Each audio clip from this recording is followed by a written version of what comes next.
धीरज का परिवार आगरा में रहता था। एक दिन धीरज के पापा कहते हैं कि अगले महीने पूरे परिवार को भाई की शादी में गांव जाना है। धीरज की मम्मी गांव जाने से मना करने लगी।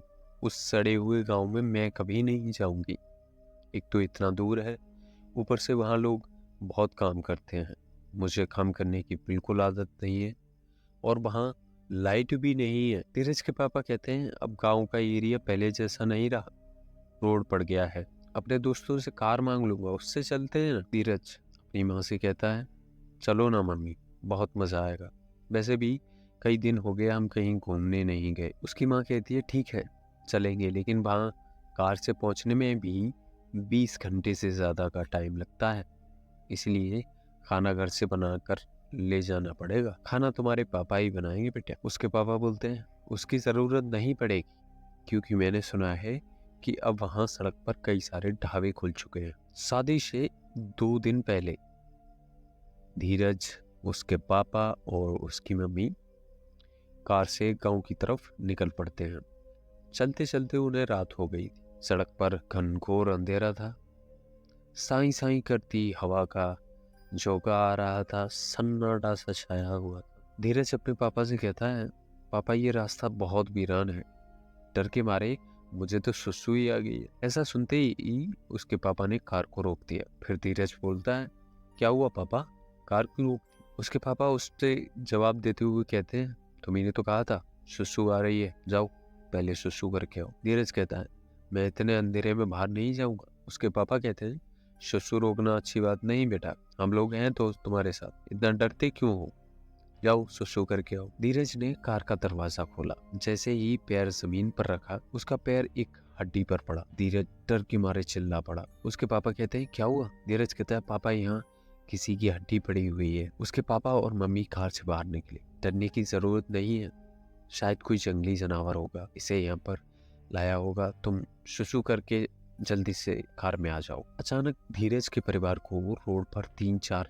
लोग गुजरते हुए दिखाई दिए। तब उसकी जान में जान आई। धीरज ने कहा चलो आखिर कोई तो इंसान रोड पर दिखाई दिया, अब थोड़ा आराम से मैं सुसु कर सकता हूँ, क्योंकि उसे डर लग रहा था। धीरज के मम्मी पापा कार में बैठ गए। धीरज जैसे ही लौटा तो उसने देखा कि कार के पीछे वाली डिक्की हिल रही थी। धीरज ने डिक्की खोली तो उसके अंदर एक भूतनी लेटी हुई थी। धीरज ने धकाम से डिक्की को बंद कर दिया और चिल्लाने लगा चुड़ैल चुड़ैल चुड़ैल, पापा चुड़ैल। धीरज के मम्मी पापा जल्दी से बाहर निकल आई। उन्होंने कहा क्या हुआ धीरज, कुछ बोल तो सही।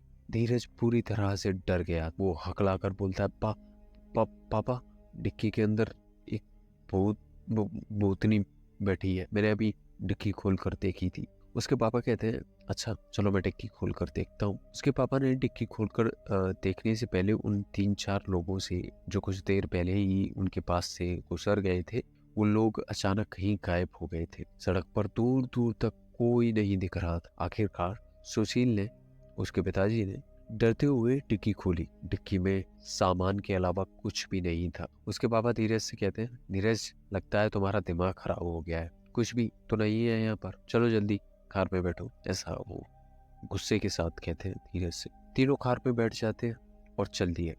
कुछ देर के बाद धीरज बोला पापा मुझे बहुत तेज भूख लग रही है। उसकी मम्मी कहती है सुशील तुम कह रहे थे कि यहाँ रोड पर बहुत सारे ढाबे मिलेंगे, तो मुझे कहीं भी कोई ढाबा नहीं दिख रहा है। पहले ही कहा था ना कि हमें यहाँ नहीं आना चाहिए था, अगर आ भी रहे थे तो खाना लाना चाहिए था। कुछ देर चलते चलते रहने के बाद उसके पापा को एक ढाबा दिखाई दिया। उसके पापा कहते हैं मैंने कहा था ना यहाँ कई सारे ढाबे हैं, चलो ढाबे के अंदर चलते हैं और पेट भर खाना खाते हैं। तीनों जब ढाबे के अंदर गए, ढाबे में 3 लोग दिखाई दिए। 2 अधेड़ उम्र के थे, आदमी और औरत, जो जिनकी ज्यादा उम्र थी।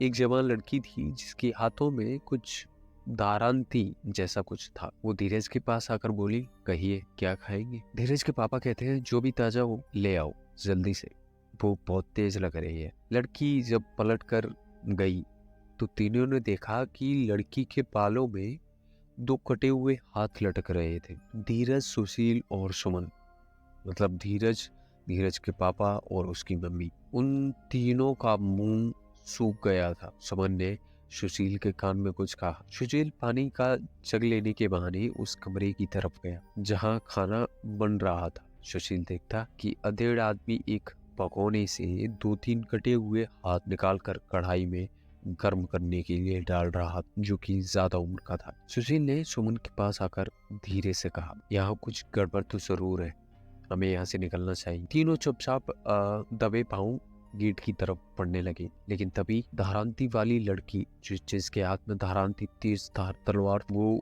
आती है और उनसे पहले भागकर ढाबे का दरवाजा बंद कर देती है। लड़की कहती है, बिना खाना खाए मैं किसी को नहीं जाने देती। धीरज के पापा सुशील घबराहट में अ, अ, अ, हमें लेट हो रहे हैं, हमें जाने दो, ऐसा कुछ कहते हैं हड़बड़ाते हुए। लड़की बोलती है, चुपचाप बैठ जाओ और खाना खा के जाओ। सुशील के परिवार के पास अब और कोई चारा नहीं था। वे लोग टेबल के पास बैठ गए थे। कुछ देर में एक आदमी शानदार खाना लेकर आया, जिसमें पनीर की सब्जी, रोटी, आलू और भी कई चीजें थी। आदमी जब खाना रख रहा था, मतलब खाना टेबल पर जो रख रहा था, तो सुशील ने देखा कि लड़की उनके पास अकेली खड़ी है। सुशील ने मतलब धीरज के पापा ने एक झटके से लड़की के हाथ से जो धारंती तलवार थी वो छीन ली और उसकी गर्दन काट डाली। भागो यहाँ से, तीनों ये सब बोलकर ढाबे के बाहर भागे। कमरे से आदमी और औरत भयानक तरह से चीख रहे थे। हुए उन तीनों के पीछे गए। आदमी और औरत के चेहरे भयानक हो गए थे।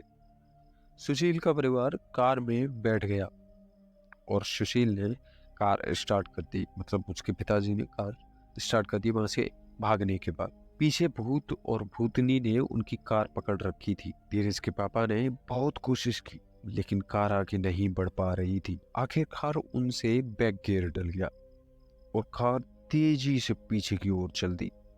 आदमी और औरत कार से बिल्कुल कुचल गए थे। फिर भी उसके पिताजी ने तेजी से कार आगे बढ़ा दी और वो दिन होने तक नहीं रुका। उसके पिताजी ने गांव पहुंचकर सारी बात अपने भाई को बताई, जिसकी शादी में वो लोग गए हुए थे। नीरज के पिताजी का भाई कहता है, अच्छा हुआ तुम्हारे परिवार को कोई नुकसान नहीं पहुंचा। कुछ साल पहले वहां एक ढाबा हुआ करता था, जिससे एक गरीब परिवार चलता था।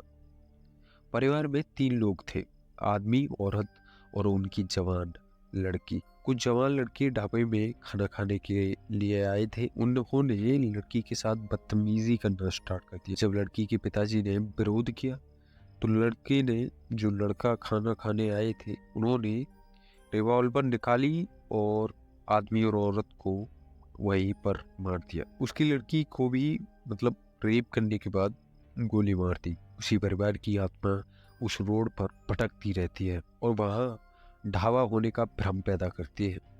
लौटते समय रात में वहां से मत गुजरना, ऐसा धीरज के पिताजी के भैया कहते हैं उनके परिवार से। ये सब सुनकर धीरज बहुत ही घबरा जाता है। हालांकि उनके घर में उनके चाचा की शादी थी, परंतु धीरज कहीं खोया हुआ था। धीरज इतना डर गया था कि धीरज को 5 दिन तक बहुत तगड़ा वाला बुखार रहा था और वो कहता है कि आइंदा मैं कभी इस गांव में वापस नहीं हूँ। ऐसा भूलकर वो अपने घर वापस चले जाते हैं शादी करके। तो ये थी धीरज और उसके परिवार की कहानी। अगर कहानी अच्छी लगी हो तो लाइक, कमेंट और शेयर कीजिए। अगर आप चैनल पर पहली बार आए हैं तो कृपया सब्सक्राइब जरूर से कर लेना। हमें आपके सपोर्ट की बहुत ज़्यादा ज़रूरत है। आज के लिए सिर्फ इतना ही। मिलते हैं एक और नई अद्भुत कहानी में। तब तक के लिए बाय बाय, जय हिंद।